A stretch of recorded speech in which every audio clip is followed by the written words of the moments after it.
Well, that was bloody dreadful. Sainz in the pit lane now. Sainz in the pit lane. To avoid a collision from Albon. So we need to give that position back to Albon. I'll take the penalty. He's driving erratically. At least we had a good Saturday qualifying session. As now for Monaco, I guess that's as good as it's ever going to get. However, heading into the final race of the triple header, I am excited, as Spain has now become, over the last few years, a very good track. So with the championship now 3 points within Piastri and Norris, two homegrown heroes looking to really jumpstart their seasons, and flexi wings being banned, this is everything you need to know for the Spanish Grand Prix 2025. So heading into the Spanish Grand Prix, some important news you need to know. Like I mentioned, the big one is the whole flexi wing situation. Now, the Spanish Grand Prix is going to be the first Grand Prix where these are officially banned and everyone cannot use them. Now, who's gaining the biggest advantage from them since being able to use them? No one really actually knows. There's rumours that it could be McLaren. There's rumours that Red Bull were going to be the ones that gained an advantage, but there was also rumours that they were going to be actually the ones who fumbled down the order once this is gone. Realistically, it's one of those things where we're not going to know until we get onto FP2, FP3 qualifying and the race to figure out exactly what's going on, and then probably another 2 or 3 races, as it's very circuit dependent this season which team can be faster or slower. So very much heading into this weekend, it's going to be the case of look out for whoever looks worst, and really is look at where McLaren are going to be, because this is the team where if it does affect them, it will have massive altercations to the championship standings. And then a quick glance at the championship standings after the Monaco Grand Prix. Like I mentioned, Piastri and Norris are separated by only 3 points, with Piastri on 161 to Norris's 158. And I will give this credit due to Lando Norris. It's so crazy to think he's only 3 points off Oscar Piastri, considering just how many wins Oscar Piastri had this season. And it is just because Piastri is like allergic to second places this season. He either comes first, or he gets a 9th in Australia, or a 3rd. And that's allowed Lando Norris to catch up so quickly, because obviously he got 25 points in Monaco compared to Piastri's 15. And then of course we still have to talk about one of the other leading contenders, which is Max Verstappen. He has 136 points to his name. The gap, it did eke out a little bit more after Monaco. However, Monaco was one of those tracks the Red Bull just could not deliver on, and we know that was going to happen. And now we just have to wait and see if Spain is one of the ones Red Bull can deliver on, because you know if it is, he's 100% going to be in the mix. And then finally, no news on any special liveries just yet, but that is all the important news for the Spanish Grand Prix. So now a quick look into the stats for the Spanish Grand Prix, and we head into most wins, and that would have to be Michael Schumacher with 6 to his name, actually tied with Lewis Hamilton. However, importantly with Hamilton, it's another one to keep an eye on, as yes, he still hasn't really found his form in qualifying with Ferrari, but they have looked better over at Imola, race pace wise at least, and definitely in Monaco. So if Hamilton can just get a qualifying session right, I think he could be up there. Hopefully he can get another top 5 finish, but for Lewis Hamilton, I think that's where he's sort of looking. Then onto most pole positions, and again, it is Michael Schumacher with 7. Would you doubt him? I don't think so. But for the current grid, what's quite interesting is Verstappen actually has 4 race wins around the Spanish Grand Prix. However, he actually only has 1 pole position here. So it could be another track where, let's say he doesn't start on pole, do not count him out if he's starting 2nd, 3rd, 4th, maybe not 5th or below. But just be an eye on Verstappen, because qualifying definitely isn't his go-to around this track, but race pace, he's got tenfolds of it. And then finally, a stat to get very excited about for this season is overtake-wise. We had 55 around this track last season. Oh boy, we can actually overtake again. I know Imola was actually very good because we had different strategies and such, so that saved that track. But we're at a track, again, where even if we get some boring strategies, we should be getting some decent racing. Yes! So get excited, because we're going to get some drama. I'm hoping to see a bit of Piastri-Norris battles, because we still haven't properly seen that yet for the race win. But who knows? Ferrari could be in the mix. Mercedes needs to bounce back. There's so many stories that need to be written this weekend. Let's head into your session information. And like usual, it is a normal Grand Prix weekend. We don't have another sprint race until Spa at the end of July. And hey, that means FP1 and 2 on the Friday, FP3 and the qualifying on Saturday, and the race on the Sunday. And like usual, FP1 is for car setup, FP2 is for quali sims, and FP3 is for race sims. So especially if you do like playing F1 Fantasy, it's very ideal to be looking at FP2 and FP3 results, and just in general for what the race order will be.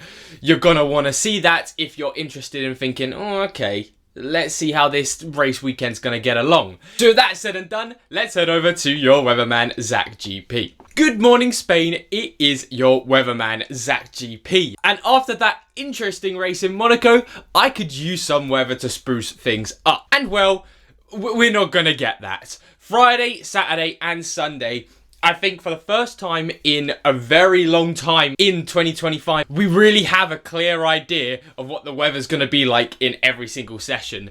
There is zero chance of rain heading into the circuit. And all of the days basically look identical on temperature as well, as they all look like they're going to reach the high 20s around race time. FP2, FP3 quali times are all going to be bunched around that sort of daytime where it will be 28, 29 degrees, which by the way is hotter than it has been at the likes of Imola and Monaco. So we'll see how that affects the cars. However, weather-wise, plain and simple this weekend, which again, it's quite nice that I know exactly where everyone's going to be, but who doesn't love a good old wet race? However, that is all from me. Back to you in the studio. Thank you very much, Weatherman, and now it is time we stop looking ahead into the Spanish Grand Prix and we look back at the Monaco Grand Prix and the spectacle it showed us for me to give you my top 5 things that happened at the Monaco Grand Prix 2025.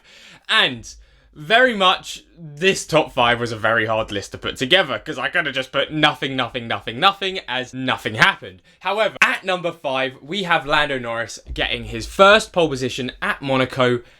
And I'll get onto something else because I've kind of got to use it for another number because nothing happened. Qualifying was a great session. At one point, we thought Leclerc could get on pole. Then Norris came in, stole it from him. Well, not stole it from him. He deserved it. It was a great lap from Lando. Piastri wasn't far behind. I mean, even Verstappen in a Red Bull that just did not look like it was getting anywhere for Monaco, he was still in the mix. It was good fun that Saturday. Then coming in at number 4, and it is all the teams playing mind games. So, we do have to blame Racing Bulls first, as they were the ones who started it, but it was a great strategy. And this all happened, and we thought, okay, that's a bit scummy, but of course you're allowed to do this. It's a great team game, and guess what? Racing Bulls got double points that weekend and shot them right back into the chances for getting into the top 6. But then again, Williams went and did the same thing again, basically the entire race. Again, they got double points from it, but Mercedes were not happy with it. George Russell, I don't blame him for it, cutting the corner, taking a drive through, and he was still faster than being behind Alex Albon. Then coming in at number 3, of course I just slightly mentioned it, it was the Russell drama. He took a drive-through penalty for cutting the corner of the chicane, basically pretending like, Albon broke too early, I had to go around it. He was having none of it. And to be fair to him, I think I would have done this exact same thing. But he was not happy because Mercedes were just stuck in the midfield the entire race. And by the time they got out, Antonelli, they left to do his pit stops ridiculously late. I don't know what their game plan was there.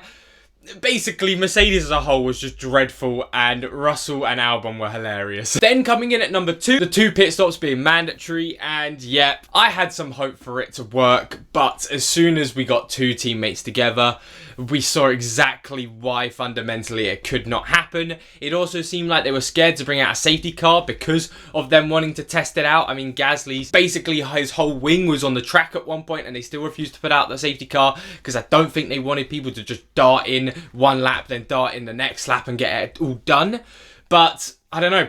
Nothing changed. I don't think that would have changed if they brought out the safety car as well. So they've got to try to think of something new for next season. Then at number 1, we have Lando Norris winning the race. It is a great achievement from him. Not a lot of drivers can say they've won at Monaco, and it puts him right back into the championship standings. So with that all said and done, Lando Norris won the race at first, Charles Leclerc second, Oscar Piastri third. But that means now it's time to head over to the predictions. So for my F1 predictions, into question 1, what will the top 3 look like? And I really do think it is time for Lando Norris to show his true form. He bounced back in Monaco with a brilliant Grand Prix weekend there, And I think we are going to go into full swing of Lando Norris being back into the contention for this championship, with Lando Norris first, Max Verstappen second, as I do think McLaren will drop a little bit closer to the rest of the field because of the whole flexing situation, and just because Max is Max, he didn't need that anyway, he'll just be fast because he's fast.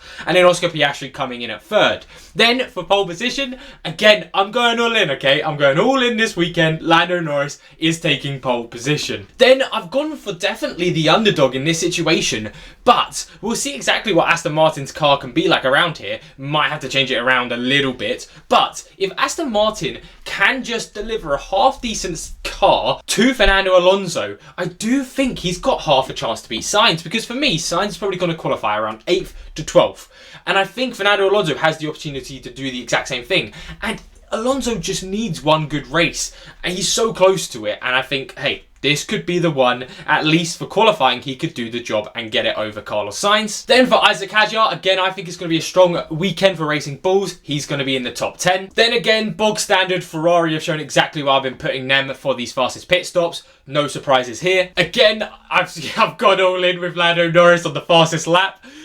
This is going to go really bad if he does not do well this weekend. Then again, with my hype of the Racing Bulls, I've gone for Isaac Hadjar over the likes of Sonoda. Those are the two guys you've got to be careful of. However, I think he's got it in them. Yes to a safety car. Then 2 DNFs in the race with 18 classifiers. I think, again, like usual, one issue with a car, one going off the circuit or having a collision, and DNFing from the race. And then finally, just a little bit more to put into perspective how much I believe in Racing Bulls. They have around a 4-point gap to the Haas boys, and I do think they'll be able to get that gap down with Hadjar being in the top 8 potentially, or at least Lawson doing another good job as well.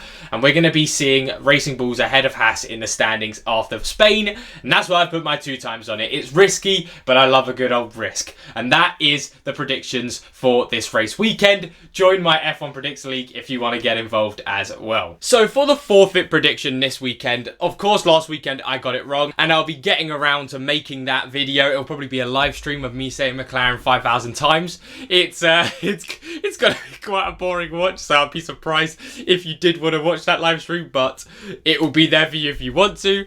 But this weekend I've gone for something a bit more audacious. Or you could say quite easy, depending on where you're coming from. I think it's definitely audacious. But at the Spanish Grand Prix, we've got 2 home heroes of Carlos Sainz and Fernando Alonso. But I want to focus on Fernando Alonso. He has to have been one of the most unlucky drivers this start of the season. And that is why I believe if Fernando Alonso does not get points, so I believe he will, then I will be doing another race distance length on my exercise bike live streaming to you all, and I'll get some questions involved. But I really do have hope that Fernando Alonso can finally break that curse and get some points in, because how at this point has Lance Stroll got 14 points to Alonso's 0? Realistically, Alonso should be miles clear. He's just been so unlucky with DNFs and issues with his car. And now finally, let's head over to the Zach GP analyst to get an overview of the track. The Circuit de Barcelona, Catalunya, debuted as a track in 1991, becoming a staple of the F1 calendar. Throughout the years, there have been multiple different layouts for the Spanish Grand Prix, and ever since the chicane was removed in Sector 3, it has become a brilliant circuit with 66 laps, 2 DRS zones, and 2 areas to overtake. At Turn 1 and Turn 4, get excited, everyone, as we have a great race coming. Thank you very much, Bear, and that is everything you need to know for the Spanish Grand Prix. Now, like I mentioned earlier in the video, if I find out any more news that I have not mentioned in this video, I'll be putting it down in the comments for all of you there. Be sure to like and subscribe if this is the content you like to see on the channel. Channel's now up to 2,900. We're almost at that 3,000 mark, which is absolutely astonishing considering just a year and 1 month ago this channel was around 300 to 500 subs, so such an incredible achievement. Thank you all so much. But as always, comment down below any F1 questions as well. I'll get to them. I love answering your comments in my videos. Enjoy the rest of your week. Enjoy the race weekend. I will be back on your screens on Friday for my post FP2 F1 Fantasy video. I'll be live streaming over on the Fan App channel on the Saturday. I'll have multiple live streams this weekend as well, because I should be able to do a post and a pre-race live stream. It's going to be good fun.